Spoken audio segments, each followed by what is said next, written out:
शुरुआत इस बुलेटिन की करेंगे। नागौर से आपको बड़ी खबर देंगे। आज मेड़ता दौरे पर सीएम भजनलाल शर्मा रहेंगे। केंद्रीय कृषि मंत्री शिवराज सिंह चौहान से कार्यक्रम में जहां वो मौजूद रहेंगे उनसे मुलाकात होगी। प्रदेश स्तरीय कृषि सम्मेलन में शिरकत करेंगे सीएम। 12 बजे डांगावास स्थित हेलीपैड पर सीएम उतरेंगे और 1 बजे से 2:30 बजे तक किसान सम्मेलन में भाग लेंगे। 2:40 पर डांगावास स्थित हेलीपैड से जयपुर के लिए रवाना हो जाएंगे। तो आज मुख्यमंत्री का ये कार्यक्रम रहने वाला है, जहां पर प्रदेश स्तरीय कृषि सम्मेलन में सीएम शिरकत करेंगे।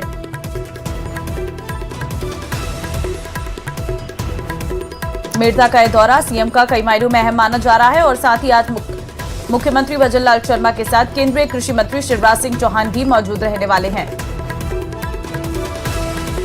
तो बड़ी खबर इस वक्त की आपको नागौर से बता रहे हैं।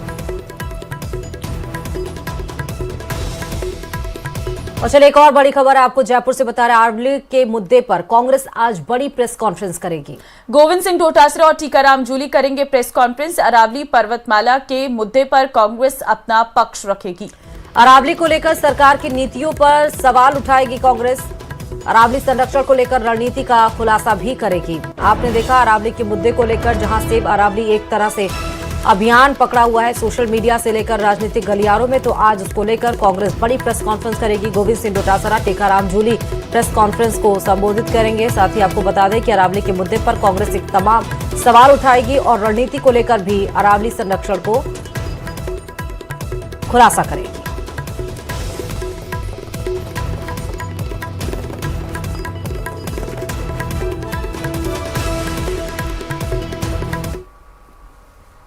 राजस्थान में अरावली को बचाने की जंग और तेज हो गई है। उदयपुर से लेकर जोधपुर तक संगठन, समाज और छात्र एकजुट होकर सड़कों पर उतर आए हैं। सुप्रीम कोर्ट के फैसले में बदलाव और केंद्र सरकार से पैरवी की मांग को लेकर दोनों शहरों में जबरदस्त प्रदर्शन हुआ। देखिए रिपोर्ट।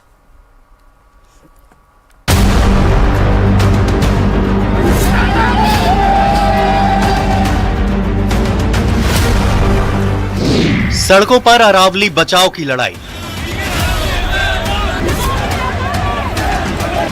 उदयपुर और जोधपुर में जोरदार प्रदर्शन।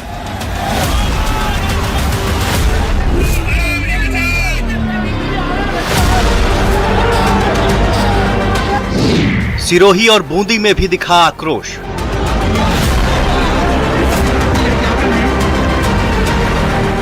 अरावली पर्वतमाला पर सुप्रीम कोर्ट के फैसले के बाद लोगों का आक्रोश अलग अलग शहर में दिख रहा है।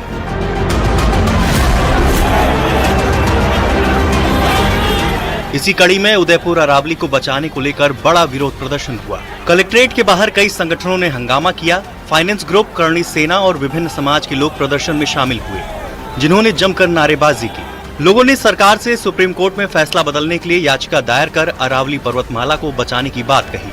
प्रदर्शन के दौरान प्रदर्शनकारियों और पुलिस के बीच झड़प भी हुई, जिसके बाद युवा कांग्रेस पदाधिकारियों ने गिरफ्तारी भी दी। में आक्रोश है क्योंकि अब अरावली को किसी तरह से ये इस पे जो छिन्न भिन्न नहीं करने देंगे, क्योंकि लोग सड़कों पर उतर गए। पूरी तरह से यहाँ पर लोग प्रदर्शन कर रहे हैं। आज कलेक्ट्रेट पे बहुत बड़ा प्रदर्शन हुआ, जिसमें कई राजनीतिक पार्टियां, समाज और संगठन के लोग यहाँ जुटे हैं और चेतावनी दी है कि अगर इसको नहीं रोका गया तो इससे बड़ा और उग्र आंदोलन किया जाएगा। उधर जोधपुर में छात्र संगठन एनएसयूआई ने भी जिला कलेक्टर परिसर के बाहर प्रदर्शन किया। साथ ही सरकार से मजबूत पैरवी करने की मांग की। अब सवाल ये है कि आखिर ये विद्रोह क्यों हो रहा है। दरअसल ये आक्रोश सुप्रीम कोर्ट के हालिया फैसले के बाद उठा है, जिसके बाद अरावली पर्वत श्रृंखला की परिभाषा बदल गई है। नई परिभाषा के मुताबिक 100 मीटर से ऊंची पहाड़ी को ही अरावली माना जाएगा। 21 नवंबर को कोर्ट ने अपने फैसले में कहा था कि अरावली क्षेत्र में सिर्फ वही भू आकृति पहाड़ी मानी जाएगी जो अपने आसपास के इलाके से 100 मीटर या उससे ज्यादा ऊंची हो। सुप्रीम कोर्ट के फैसले के अनुसार अरावली क्षेत्र की वे पहाड़ियां जो 90 मीटर से कम ऊंचाई की श्रेणी में आती हैं, उन पर खनन और व्यावसायिक गतिविधियों को इजाजत दी गई है। कोर्ट का यही फैसला विवादों के केंद्र में है। पर्यावरण प्रेमियों का कहना है कि अरावली की ज्यादातर पहाड़ियां 90 मीटर से कम ऊंची हैं। ऐसे में खनन की अनुमति से पूरी श्रृंखला पर असर पड़ सकता है। अरावली पर्वतमाला राजस्थान की पहचान, इतिहास, शौर्य और पर्यावरण की रीढ़ है, लेकिन सुप्रीम कोर्ट के एक फैसले के बाद लोगों को इसके भविष्य पर संकट की तलवार लटकती दिख रही है। कुछ लोगों ने भ्रम फैलाने की कोशिश करी, तरह तरह के झूठ और मिथ्या प्रचार किए जाने लगे हैं। कांग्रेस के समय में जब निर्णय आते थे तो उनकी सरकार की विफलता, करप्शन, कैग रिपोर्ट में उनकी नाकामी और उनके भ्रष्टाचार के विषय में आते थे। मैंने बहुत गंभीरता से इस पूरे निर्णय को देखा है। इस बात को आपके सामने कहना चाहता हूं कि प्रधानमंत्री जी के नेतृत्व में विगत वर्षों में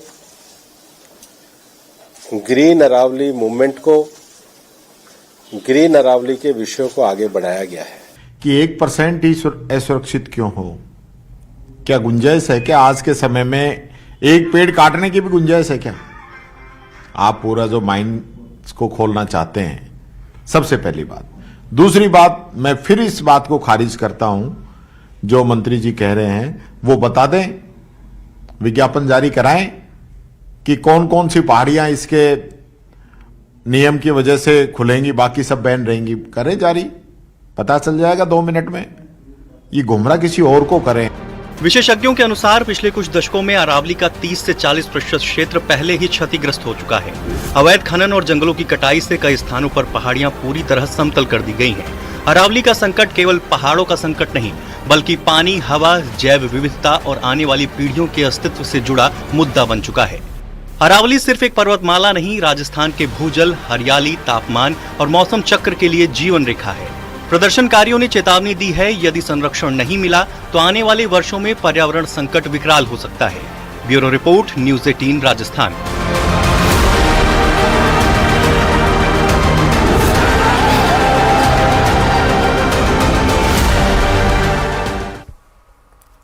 और चलिए आप खबरों में आगे बढ़ते हो। जयपुर से आपको बड़ी खबर दे रहे हैं। वन रक्षक भर्ती 2020 पेपर लीक मामले में बड़ा एक्शन लिया गया है। पेपर पढ़ाने वाला लेखाकार और परीक्षा देने वाला गिरफ्तार। लेखाकार अमन जोरवाल और वन रक्षक सौरभ मीणा गिरफ्तार। 13 नवंबर 2022 में कर्मचारी चयन बोर्ड ने करवाई थी परीक्षा। अमन जोरवाल पर कई अभ्यर्थियों को पेपर पढ़ाने का आरोप लगा है। अमन जोरवाल को इसके बदले 9,50,000 मिले। अमन जोरवाल और सौरभ मीणा आपस में रिश्तेदार हैं। बड़ी खबर आपको जयपुर से दे रहे हैं। वन रक्षक भर्ती 2020 पेपर लीक मामले में बड़ा एक्शन लिया गया है। पेपर पढ़ाने वाला लेखाकार और परीक्षा देने वाला अरेस्ट किया गया है। लेखाकार अमन जोरवाल और वन रक्षक सौरभ मीणा की गिरफ्तारी यहां पर हुई है। 13 नवंबर 2022 में आरएसएसबी की भर्ती परीक्षा हुई थी और इसमें बड़ा एक्शन लेते हुए कई परीक्षार्थियों को पेपर पढ़ाने का आरोप अमन पर लगा है, जिसको गिरफ्तार किया गया है।